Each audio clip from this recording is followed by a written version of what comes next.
Okay, so good morning. It's a Friday time. At bago ako magpatuloy, binabati ko muna yung aming assistant from the president na walang iba kundi si Sir Chot ng happy birthday. Ayun ha, happy birthday. Dagdag digit na naman. Tama ba? Dagdag digit na naman sa kanyang buhay. Pero ang wish ko, mabuhay ka Sir Chot hanggat gusto mo. Ha? Yun lang po yun. At syempre, binabati ko rin ang aming mga boss dito sa Elizalde Broadcasting. Ang aming pong CEO na walang iba kundi si Attorney Winfred Elizalde. At syempre, ang aming presidente na walang iba kundi si Tita Mel Elizalde. At syempre, meron kaming ngayon dito, concert at the Elizalde. May concert kami rito sa dito sa Elizalde. Mamaya-maya lang po, no? Magkakaroon tayo rito ng sabi ko nga kay Sir Chot kanina, i-request na kagad natin yung Nosy Balasi. But anyway, binabati ko muna po ang Pasay City social media team at siyempre ang amin pong si Mayora Emmy Cristo Rubiano at ang PIO, ang Public Information Office ng Pasay sa pangunguna po ng aming hepe na walang iba kundi si John Marcos Tadeus at ganoon din naman ang protocol na walang iba kundi si Mr. Adrian Martinez. So bago po ako magpatuloy ay bibigyan ko muna po ng pansin ito pong ating mga kasama ngayong araw, Sir Chot, from Isabela. From Isabela, ito pong mga kasama natin na walang iba kundi si Mr. June Kanya. Okay, Jun. Okay, kasamang Jun.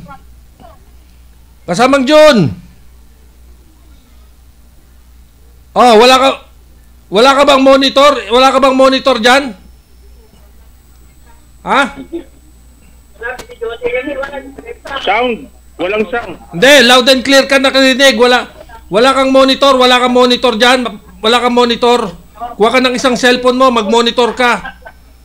Monitor ang kailangan.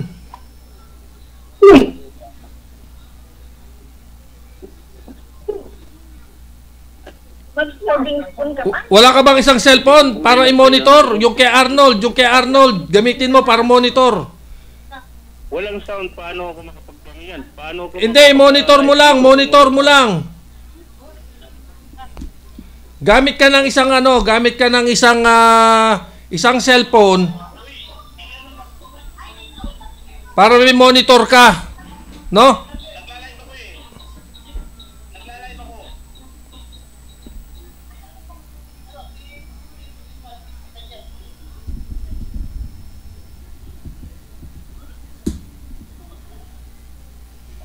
Wala ka bang monitor?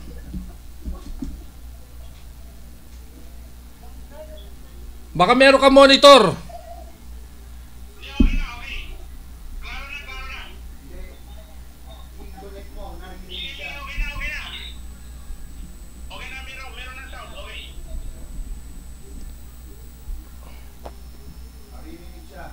Hello?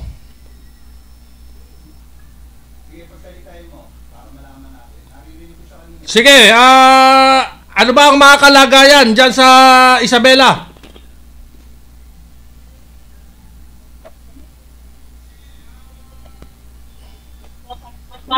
Kasamang June.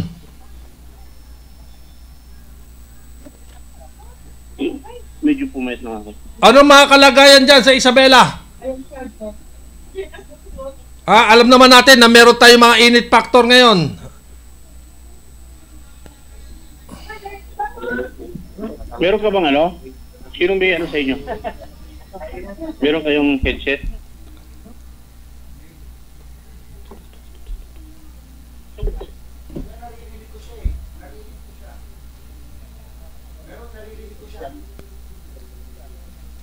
Meron ka monitor? Wala ka monitor?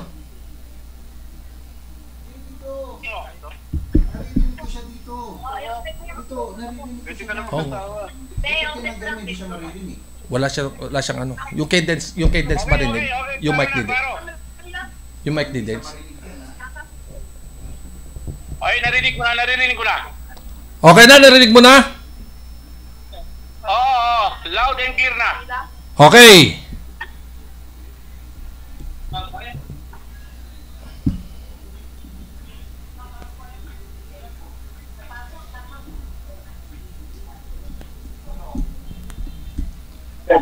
So, naririnig mo na ba? Naririnig mo na?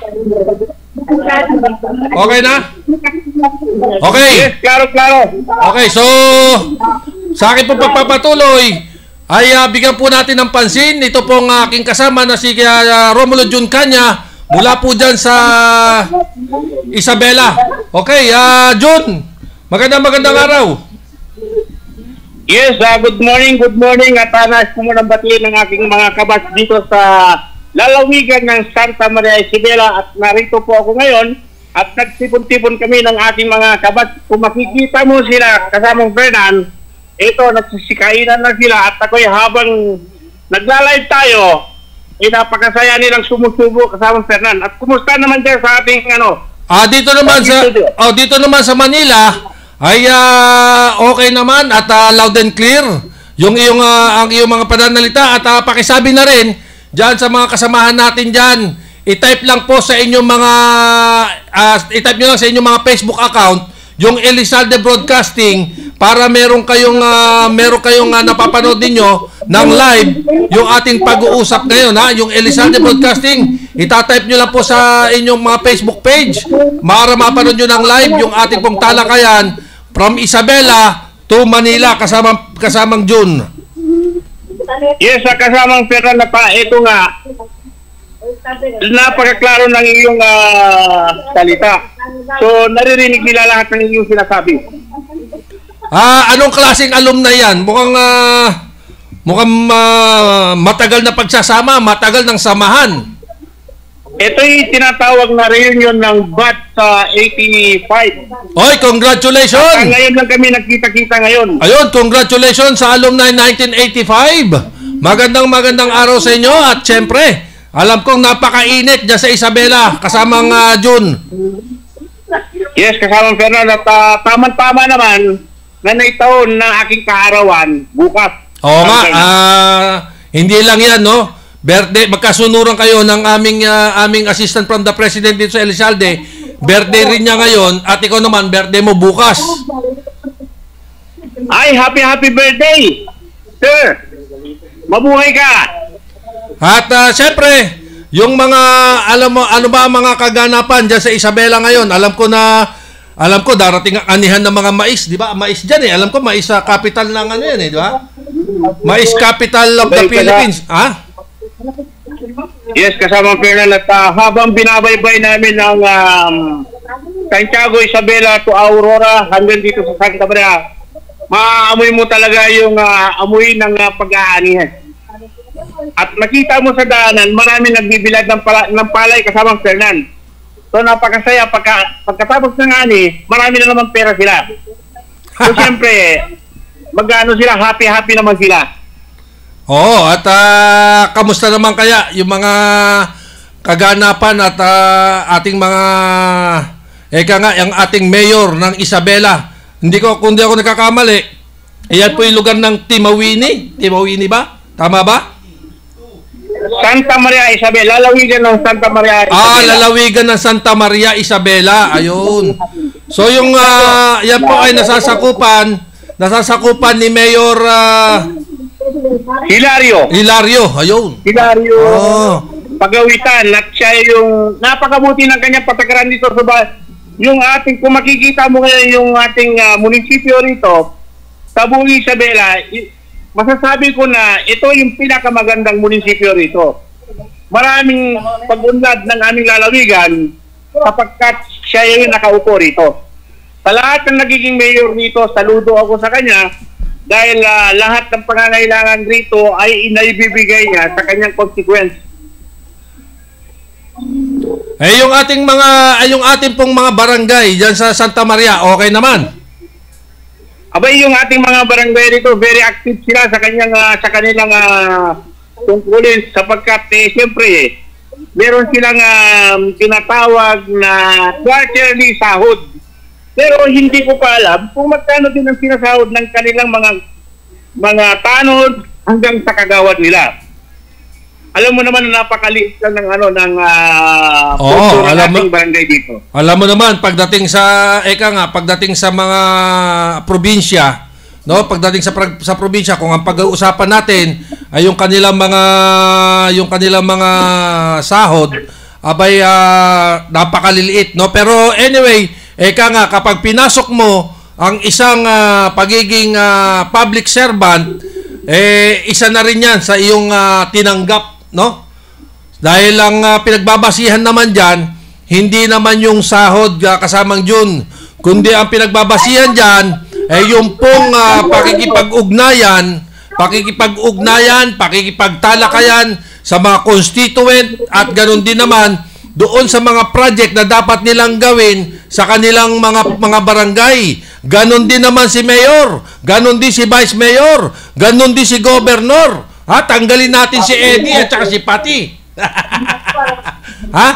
Dahil kasi kasama ng Fernand, subalit dito sa lalawigan ng Santa Maria ay hindi kailangan may Pati rito, saka si Eddie. Dahil bawal rito, pinagbabawal ng ating mayor. Tama yun. Ang mayor natin dito, diretso siya.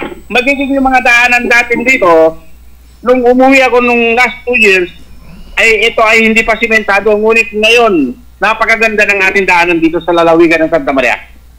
So, doon sa ating mga kababayan, mula po dyan sa Isabela, Santa Maria, abay, ingat-ingat po tayo dahil doon sa init factor. Dahil ayon sa Pag-asa, iinit pa daw po ito, aabot sa 52 ang init factor. So doon sa ating mga kababayan, especially, alam ko naman, ang Isabela kasi, isa to sa pinakamainit na lugar, no? Pinakamainit na lugar. At ito rin ang unang-unang binabagsakan ng init, kung di ako nagkakamali. Ingat-ingat po tayo, lalo-lalo na po itong mga senior citizen natin. Ngayon, kapag tayo po ay nainitan at ang ating katawan ay talaga namang nararamdaman, abay pwede po natin gamitin yung mga mall natin kung meron tayong mga mall. Isipin niyo na lang, marami po ako napapanood, especially marami po ako napapanood sa mga Facebook, sa mga YouTube, abay nakakapagluto ng manok. Sa pamamagitan ng init ng araw, abay nakakapaglaga ng itlog, Sir Chot. Nung araw... Tawa ka yan, tumpak ka yan, kasawang Fernand, sapagkat kahapon lamang galing ako sa SM, 7 point. Pero nung paglabas namin, napakainit. Kaya hinay-hinay sa ating mga kababayan dyan, lalo-lalo na yung may mga sakit, may hablad. Kaya nandito lang kami sa puno ng kahoy at parang fresh na fresh kami rito. Habang ako'y nagla-live, eto kumakain kami at ang aming ulam rito ay napakasarap. Kaya pasensya ka na, hindi kita mabigyan dito. May dalag kami rito, may native, at may munggo kami rito. At bukas, napakasarap ng aming lalanpaking ulam. Kaya pag-uwi ko naman yan sa Manila, tayo naman. At siyempre, yung basta't ikain mo na lang ako. Para maalaman ko na rin.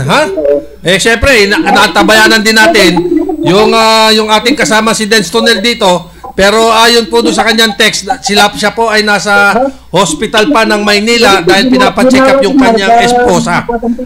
Pero ang tabayanan pa rin natin. At siyempre, mula po sa Isabela ay makakasama natin ngayon ay walang iba kundi si Mr.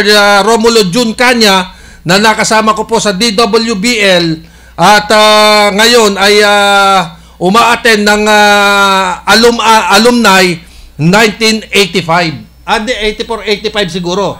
Yung 84-85, correct. Yung 84-85, parang high school. Sa edad namin sa edad natin, Chot. High school yan, di ba? Yun yung mga, kung di ako nagkakamali. Kasi graduate ako, graduate ako, 84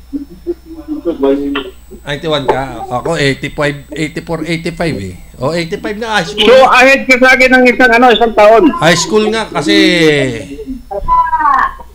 ano na ako Ortanyes University na ako nung ano But anyway, sa ating pong pagpapatuloy ay wala ba tayong makakadaop na pwede ma-interview kasamang June diyan sa inyong alumni, yung inyong presidente. Kasamang Sir, mamaya may alam babalikan kita at masyadong maingay na rito.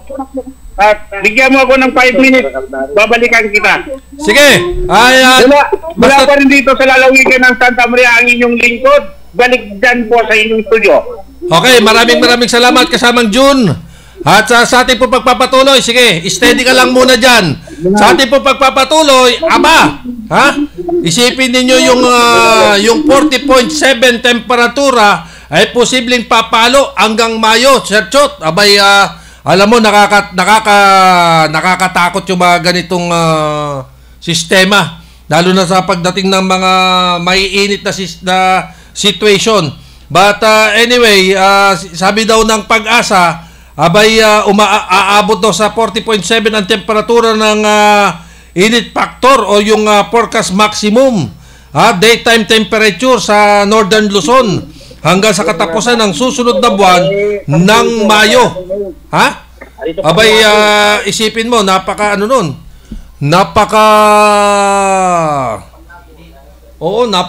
nun. Doon sa ating mga kababayan, especially dito po sa NCR, abay, isa lang po ang aking inihiling ay kung pwede,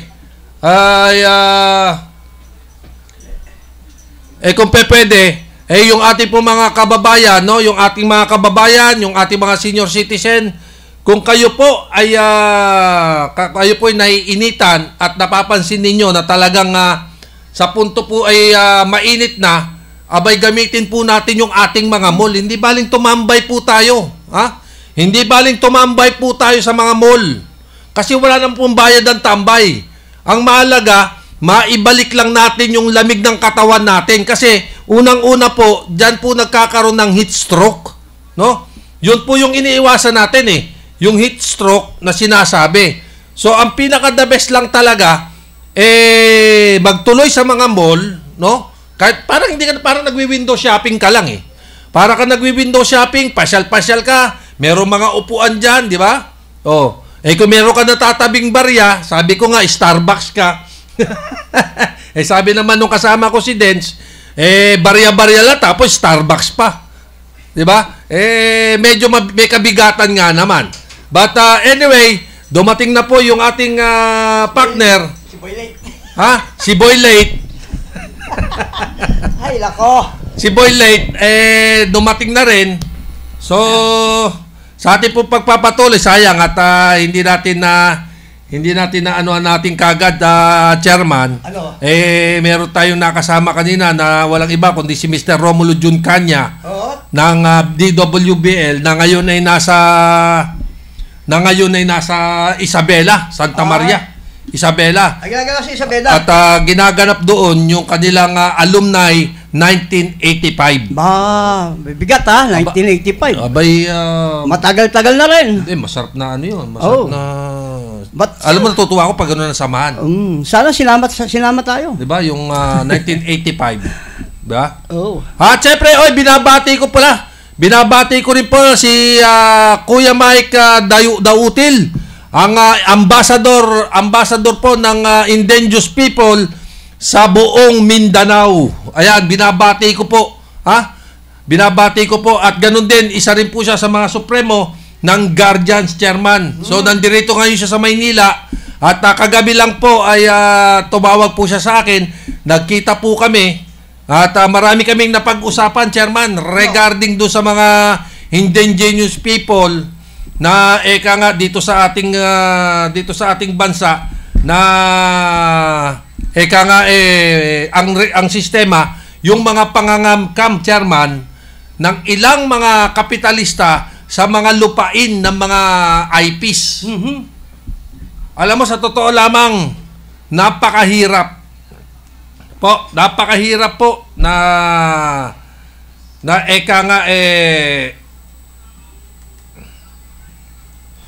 na isipin na yung pong sinasabing ancestral domain nawawala na. Kumbaga sa nawawala na yung ibang sistema. At bagkus doon, Chairman, ito pong alam mo, ang dami kasing sinasabi rito na yung sinasabing, sa bagay ito totoo to. Ang sabi nila, yung Pandora's box, Sir Chot, nabuksan na. Hoy? Sino nagbukas? Ha? Sino pa? Di yung mga politikong itong mga bugok na to. Ha? At ang sabi rito, Kapernan, ang Pandora's box ay isang pantakot sa mga tao. Huwag buksan, sabi. Huwag sana hindi na binuksan ang Pandora's box na ito dahil meron itong sumpa. Nako! Ha? Mamalasin ka, maghihirap ka, kung kaya huwag mong buksan ito at manatiling nakatago ito. Ang masakit, nabuksan na, Sir Chot. Kaya ngayon nakakaranas ng taghirap. Ngayon, ito. Sa napakahabang panahon, Chairman, halos 100 taon. Halos 100 taon nang mahigit ang nakalipas, nabuksan na ang Pandora's box at naglalaman ito ng kayamanan, ginto at kaalaman.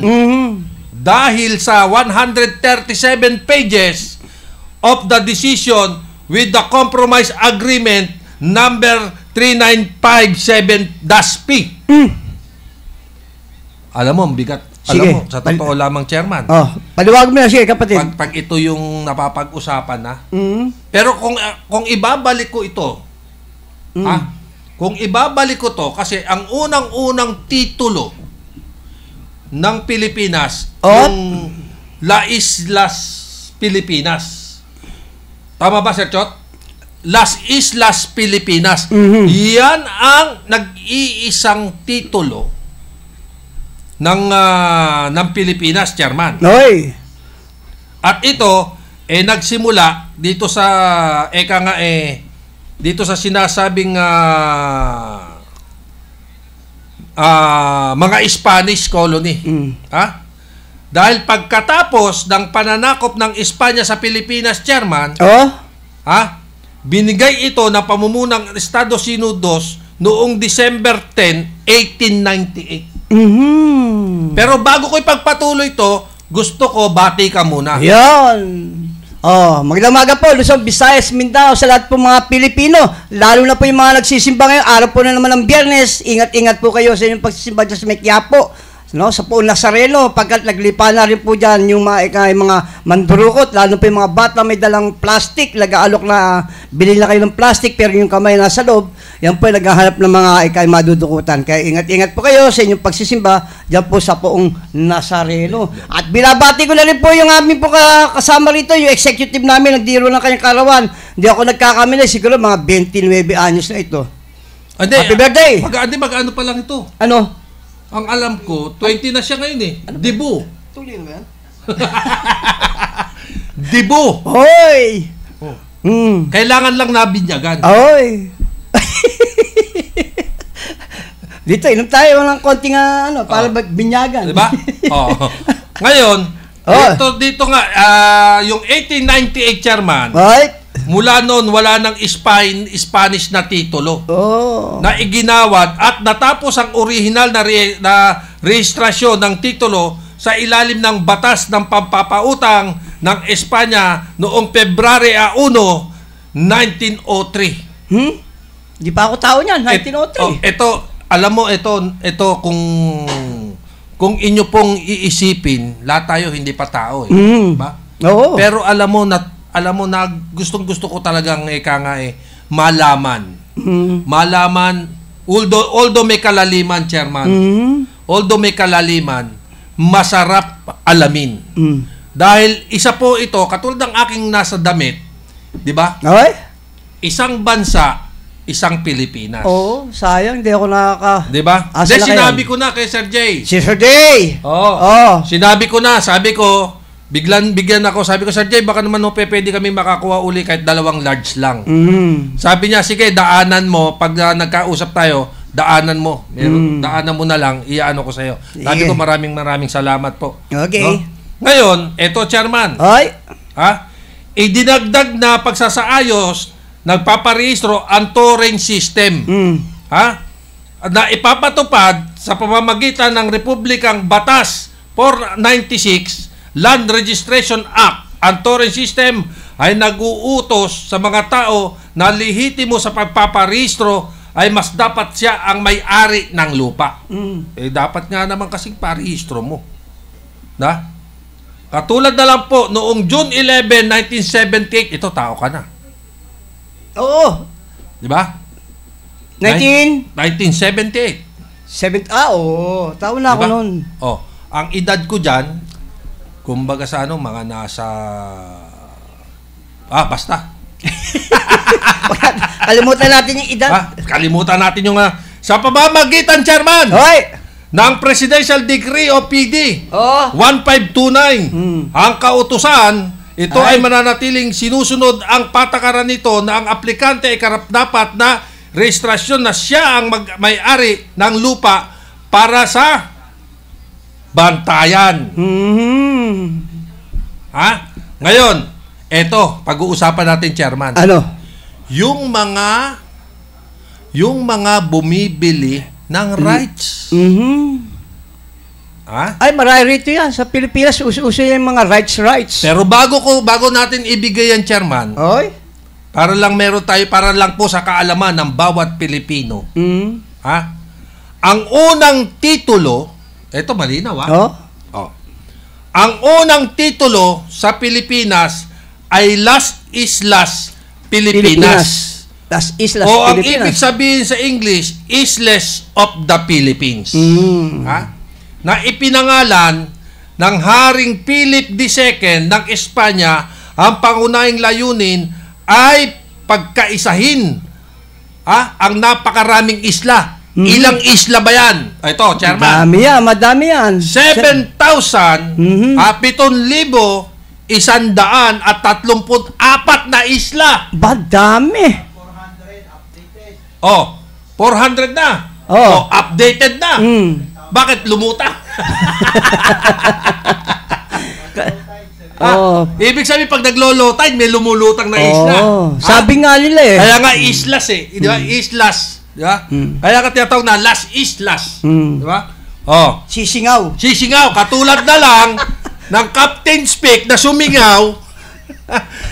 Sumingaw sa ibaba ng Chocolate Hills. Yun. Alam mo, baka kasi makalimutan ng ating mga senador. Ano kaya nangyari doon? Ipinapaalala ko lang, Chairman. Ay, mga senador. Ano nangyari na po dyan sa ating... Kasi, Chocolate Hills. Isang tabi ko muna pinag-usapan natin, Chairman. Sige. Sige. Kasi, nakakalimutan na rin yung PCSO. Ay? Yung mga bugok na nagtatrabaho sa PCSO. Na inimbestigahan ni Senador Rapi Tulfo. Yung bola? Hindi ko na alam kung ano na nangyari. Ganun yata sa Senado, may mga Alzheimer yata yung mga ibang no? Parang nagkakaroon. Grabe ka ng Alzheimer. Parang sinabi mo, ano ba 80? Para 80. Hindi kasi, pag ay malalaking ika nga labubulgar, dapat talagang ika nga Biglang nagkakaroon, natatakpan ng panibago. Ano ba naman yung mga senador? Gagaling pa naman yan. Binoto ng mga tao. Kaya nga, baka kasi mamaya, nakakalimutan nila, pinapaalala ko lang. Kaya nga Diba? Ipinapaalala lang natin. Regarding dyan. Katulad na lamang po yung Captain's Peak. Lumutang. Diba? Lumutang, ang pagkakamali, lumutang doon sa ibaba ng chocolate. Lagyan ng swimming pool. Doon sa ng Chocolate Hills. Pinapaalala ko lang. No? Kasi pag hindi mo pinaalala, sabi nga mahirap lang sabihin Alzheimer. Ano ba naman mga senador? No? Hindi, kasi nga, ipinapaalam ko lang po. No? Baka kasi mamaya matabunan na naman Oy. at mawalang bahala na naman at mamekos-mekos na naman Wala at na. mapasama na naman si Edith, si Patty. Oy. Di ba? Yung dalawang mag-partner na yan, Mawawala. mawawala. Di ba? Nawawala na yung usapan. Oo. Kaya nga kanina, nung dumating si Yando, yung amin pong musical dito, Hoy. sabi ko kay Sir Chot, Oo. i-request na natin yung Nochi Balachi. Sige. Oh. Ha? O, ngayon. Oh. Ha? O, si Edoy. Chedoy. Oh. Parang may katunog sa Eddie. Oh. Oh. Yun yung sinasabi ko, Chairman. Ha? Oh. Ito yung sinasabi ko sa Chairman. Oh. Higit. Ha? 218 million shabu na kumpiska sa NAIA. Ha? Oh. Intindi na naman talaga yung mga... Ano ba talaga? Wala ba? Walang katapusan niya pagkadodroga. Walang kapaguran. Wala. Sige, Chairman. Eto. Oh. Umabot po sa 218, 48 milyon sa halaga ng shabu na nakumpiska sa Bureau of Customs, BOC, kumakadawa ng sa Ninoy Aquino International Airport, NAIA. Ang shipment na dumating mula po sa Zimbabwe noong April 13 sa Per Cargo Warehouse Facility sa NAIA ay unang idineklarang machinery Mapler. No? Ngunit isilalim po sa Proving Intelligence Division matapos makapagtanggap na ulat, our customs intelligence and investigation service CIIS at NAIA verify the information we received, after which we are tasked the X-ray inspection project Nako. XIP ay inspect po ang dubious image that when they found to be suspicious. Nako. Ayon po BOC Commissioner Bien Rubio. At ayon ko CIS Director Bernie Anceso ng mga substance na discovery po sa umabot po sa kabuang 32.13 kilogramo. Nako, dami. At may estimated street value na 218 million and 484,000.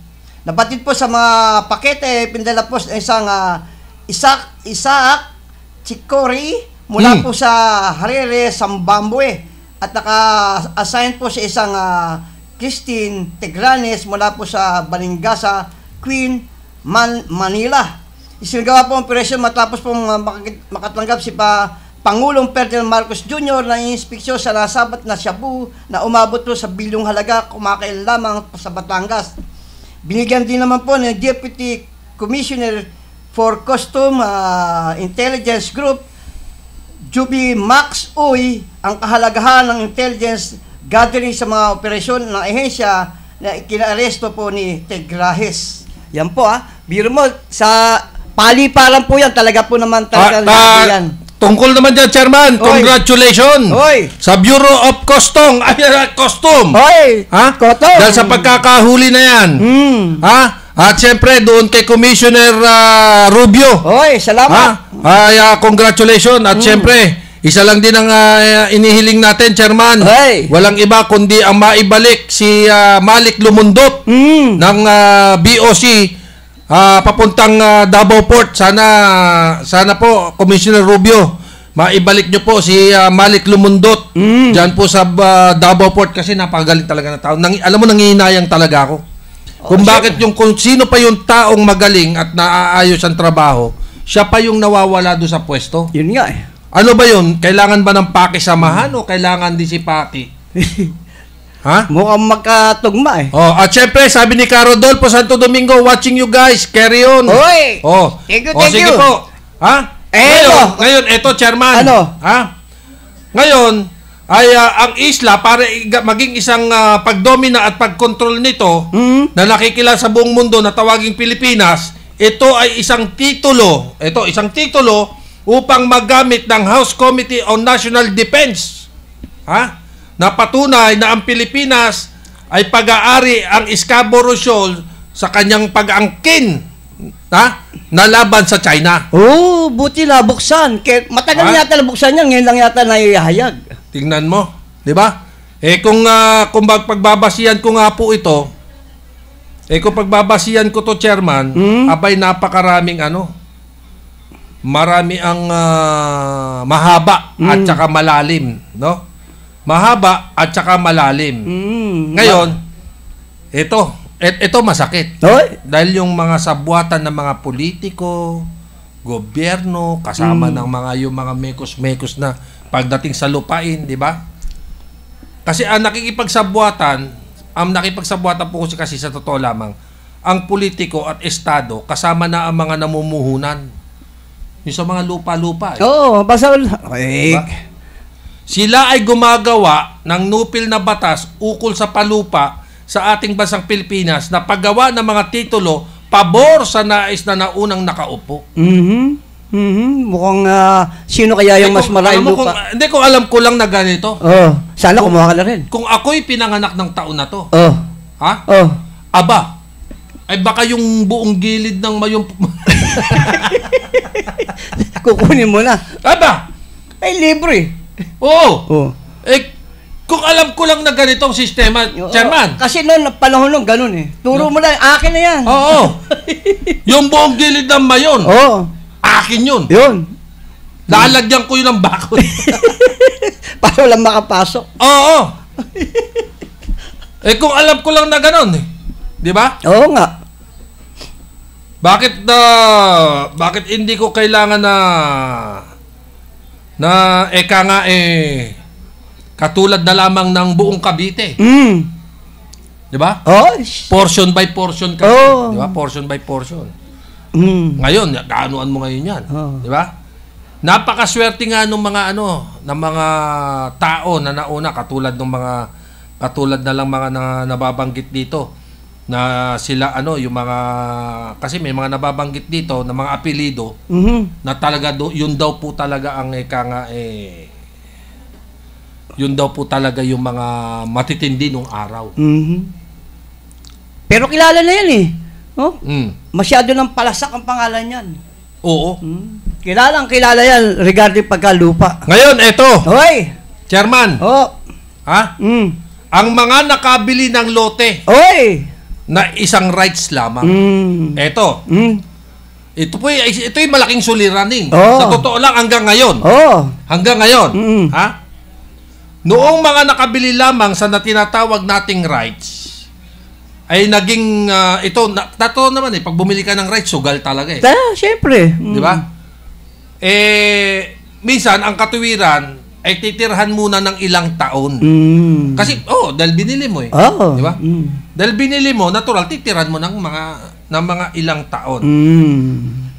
Ngayon, ang katuwiran ay para mabawi yung sinasabing binili mong rights. Para mabawi mo. Kaya nga. Ngayon, para mabawi mo, yun yung sinasabing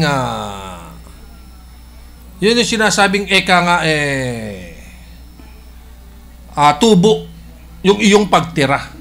Tama ba ako? Ha? Ngayon, ilang taon, established na yung kabuhayan doon sa lugar. Maganda na, Chairman. Naayos na. Naayos na. Ngayon, ang masakit, kapag kinailangan na may-ari ng, let's say, gobyerno. Patay. Ha? Wala ka magagawa dyan. Hindi naaalis. At ipaglalaban na. Siyempre, gumastos ako. Siyempre. Diba? Gumastos na ako ng mekos-mekos na hindi maintindihan. Diba?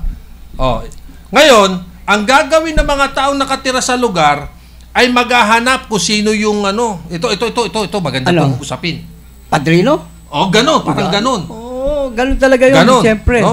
Kasi meron mga mapagsamantala Akong bahala sa'yo. Ilalaban natin. Di ba? Ngayon, gagawin ng mga taong nakatira sa lugar ay maghahanap to kung sino ang tutulong. Yun. Ha? Maaring lalapit ito sa isang samahan. Isa na yan. Samahan. Magtatayo ng yung katatawag na housing. Ha? Isang samahan. Pagkatapos, makikisa sa prinsipyong ipinaglalaban. Ang leader o puno ng samahan ay lalapit sa barangay o sa politiko. Yun. Tama ba? Siyempre, lalapit ka. Mm. Sir, tatanggalin. May mekos-mekos na po kami. Oo. Di ba? Batiin mo muna si... Ay, magdamagan, Nilda Contado.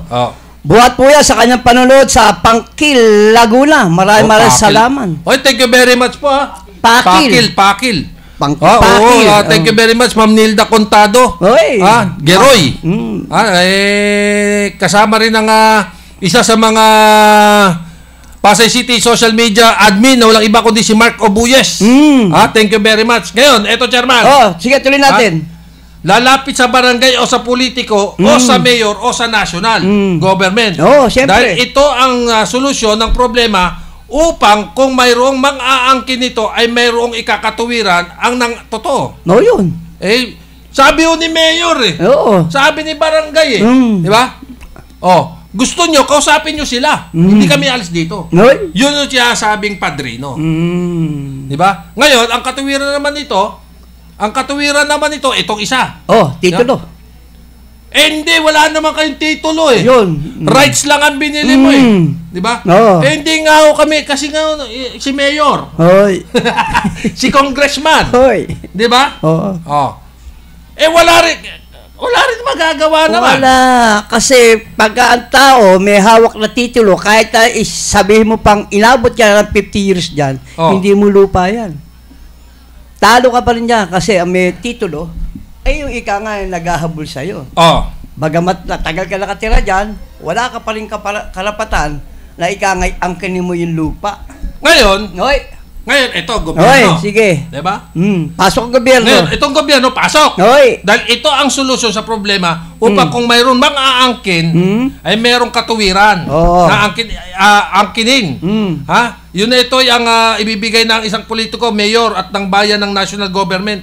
Tandaan, walang kalupaan ang gobyerno noon pang 1902. Mabugok!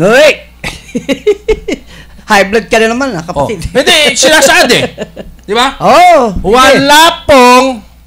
Wala pong lupain ang gobyerno noon pang 1902. Tagal na 1902. Isipin mo, hindi pa tayo tao, no? Hindi pa. Di ba? Alam mo, minsan kasi pag minsan napupuyat ako sa career research. Sir Jot, yung sa gabi, minsan na inaabot ako ng alas 3, alas 2. Para sa ganito lang. Nag-aaral ka sa Google. Sa mga lang, yung mga istorya ng mga, di ba? Historical. O mga historical na pangyayari. Lalo na ang pag-uusapan natin kung sino talaga ang nagmamay-ari ng mga lupain at kung ano ang nasa loob ng ancestral domain. Kung ano yung nasa loob at kung ano yung 01-4 o yung kadti na tinatawag. Ngayon, dahil nga sa iniisip ko na napakalaking suliranin at napakalaking usapin, pero may mga taong gumagamit ng Islas, Las Islas Pilipinas na titulo, may mga taong gumagamit nito. Isa na po dito, yung namatay na kaibigan ko, eto, kilala mo to. Sino? Si Sir Michael. Si Michael, Diba? At ang pagkakaanoan lang na ibigay sa akin yung mga papeles, yung libro, yung mga gamit niya, ipinagkalob niya sa akin bago siya namatay. Kaya nakita ko doon yung mga kaso simula't sa pool at saka yung mga desisyon ng korte. Nasa sa akin ngayon, Chairman. Kaya lahat ng mga OCT title nandoon. Isipin mo, backdoor to backdoor. Kaya nga sabi ko, nakakapagtaka. Isipin mo, nakukuha niyo yung mga ganong bagay. Di ba? Okay. Kung nabubuhay lang si Michael, talagang maganda nga yung niya yung tungkol sa lupain ng Pilipinas. Kasi mas marami siyang kaalaman, di ba? Buti lang sa'yo napunta at talagang maayos. Correct kayo, sir. Saludo ko sa inyo. Diyan, sir, nabubuhay ang mga Elizalde Broadcasting. Mabuhay ang Pilipino. Magkaisa na tayong lahat. Buhat po kay Nilda Contado na po ng Pakil. Thank you very much po at maraming salamat po. At Chairman, paalam tayo. Oy, At sa susunod po ng araw po ng Lunes, meron pa tayong 4 na minuto. ang tabayanan po ninyo sa araw ng Lunes, ipagpapatuloy po natin Oy, yung usapin hinggil doon sa sinasabing Las Islas Pilipinas. sige. Dahil sa araw po na to ay ipinagdiriwang po namin, no? Yung dibu. Yung pong dibu.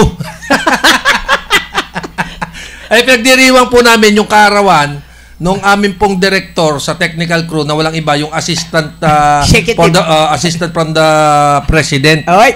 Birthday po niya ngayon. Yun po yung sineselebrate natin ngayon. At doon po sa mga sumusubaybay sa amin at ng Alerto Baltat Sulyap sa mga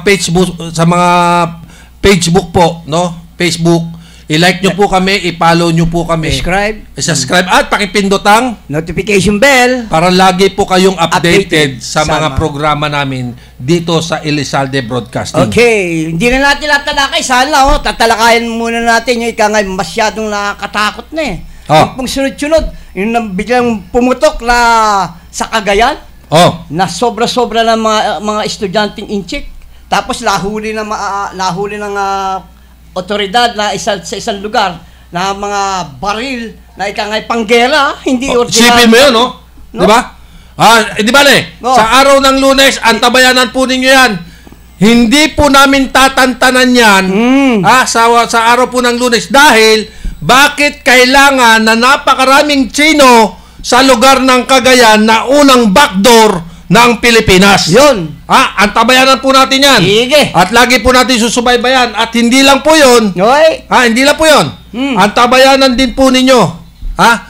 Ang tabayanan din po ninyo kung paano natin bibigyan ng opinion, suwestyon, ang lahat ng inyong mga katanungan. Yan. Okay, Chairman? Okay. Binabati ko na lang po ng magandang umaga. Lahat po ng mga nanunungkulan sa Barangay 369 Zone 37, District 3. Mula po sa kailang chairman na si Manilito Calyanta. Hanggang ngayon, inaasahan pa namin yung masarap na mangga. Nako. Sana umabot dito. Wala, hindi ako nakapunta dahil meron kami lakad ng aking may bahay kasi magpapacheck up. At syempre, maraming salamat din po kay Sir Rodolfo. Hoy! At syempre, ang Pasay City Social Media Team, thank you very much. At syempre, ang ating pong St. Peter, na walang iba kundi si Mr. Divine Olonan, na meron pong toll po number 0919-275-0288. St. Peter po, kay Ma'am Divine Olonan. At syempre, ang nakasama niyo po ay walang iba kundi si Fernanota at si Destiny na Sulyap na nagsasabing God bless!